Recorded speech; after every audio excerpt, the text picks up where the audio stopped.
राजस्थान की बीजेपी में हो सकता है बड़ा उलटफेर। किरोड़ी लाल और वसुंधरा के बाद राजेंद्र राठौड़ को लेकर खड़ा हुआ नया विवाद। बड़े राजनेताओं को नजरअंदाज करना बीजेपी पर पड़ सकता है महंगा। राजस्थान में गिर सकती है भजनलाल की पर्ची वाली सरकार। राजस्थान की राजनीति एक बार फिर से नया मोड़ ले चुकी है।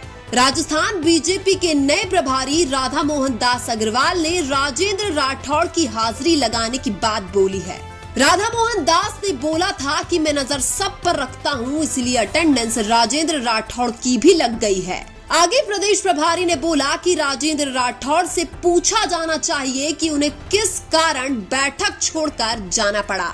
राजेंद्र राठौड़ जैसे दिग्गज नेता के लिए ऐसे बयान देना प्रदेश प्रभारी को शोभा नहीं देता है। प्रदेश प्रभारी के इस बयान के बाद सोशल मीडिया पर राजेंद्र राठौड़ के समर्थक और राजपूत समाज ने राधा मोहन दास की क्लास लगाना शुरू कर दी है। अब अगर बीजेपी का कोर वोटर राजपूत समाज ही बीजेपी से नाराज हो जाएगा तो फिर बीजेपी की राजस्थान में उल्टी गिनती शुरू हो सकती है। राजेंद्र राठौड़ के अपमान के बाद सोशल मीडिया पर ये ट्रेंड चल रहा है कि राठौड़ नहीं तो भाजपा नहीं। किरोड़ी लाल मीणा की वजह से आदिवासी समाज पहले ही बीजेपी से नाराज चल रहा है। वसुंधरा राजे के कारण राजपूत समाज में भी पहले से ही बीजेपी के प्रति थोड़ी नाराजगी थी। अब अगर राजेंद्र राठौड़ का ऐसे अपमान हुआ तो राजपूत समाज बीजेपी को सबक सिखा देगा। और इस बात में कोई संदेह नहीं है कि राजेंद्र राठौड़ राजस्थान की बीजेपी के एक दिग्गज नेता है। भले ही राजेंद्र राठौड़ पिछला विधानसभा चुनाव हारे हो, लेकिन इससे पहले वो लगातार 7 बार विधायक बन चुके हैं।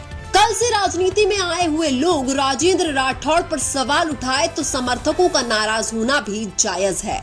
बीजेपी के प्रदेश प्रभारी के बयान के बाद कांग्रेस के प्रदेश अध्यक्ष गोविंद सिंह डोटासरा भी राजेंद्र राठौड़ के समर्थन में उतर आए हैं।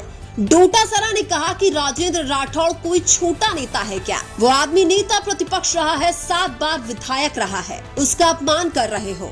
इस बात से ये भी साबित होता है कि बीजेपी में बड़े राजनेता को लगातार नजरअंदाज किया जा रहा है। लेकिन बीजेपी ये भी ना भूले कि उनके बड़े नेताओं के पास ही वोट बैंक है। अगर बड़े नेताओं का ऐसे ही अपमान होता रहा तो भविष्य में बीजेपी का राजस्थान से सुपड़ा साफ हो जाएगा। वैसे भी भजनलाल सरकार पर बार बार सवाल उठाए जा रहे हैं। उधर किरोड़ी लाल मीणा पहले ही कृषि मंत्री के पद से इस्तीफा दे चुके हैं।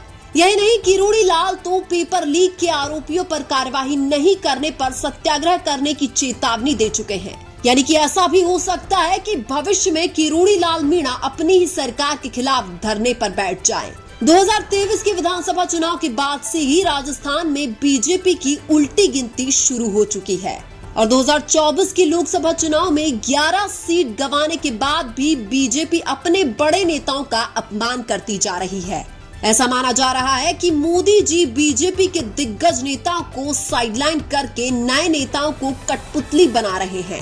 राजस्थान और देश में भले ही बीजेपी की सरकार हो, लेकिन इस बार विपक्ष बहुत मजबूत है। राजस्थान की विधानसभा में बीजेपी के मंत्रियों को विपक्ष के विधायक घेर लेते हैं और लोकसभा में भी केंद्रीय मंत्रियों को विपक्ष के सांसद बोलने ही नहीं देते हैं। यहाँ तक कि नरेंद्र मोदी को भी लोकसभा में विपक्षी सांसद घेर लेते हैं।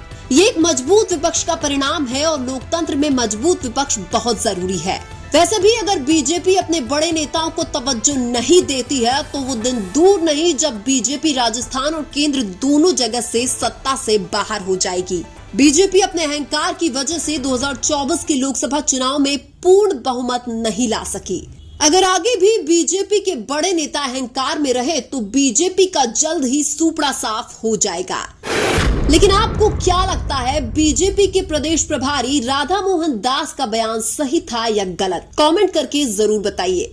वीडियो अच्छा लगा तो लाइक कीजिए और हमारे चैनल मीणा की आवाज को सब्सक्राइब कीजिए। धन्यवाद।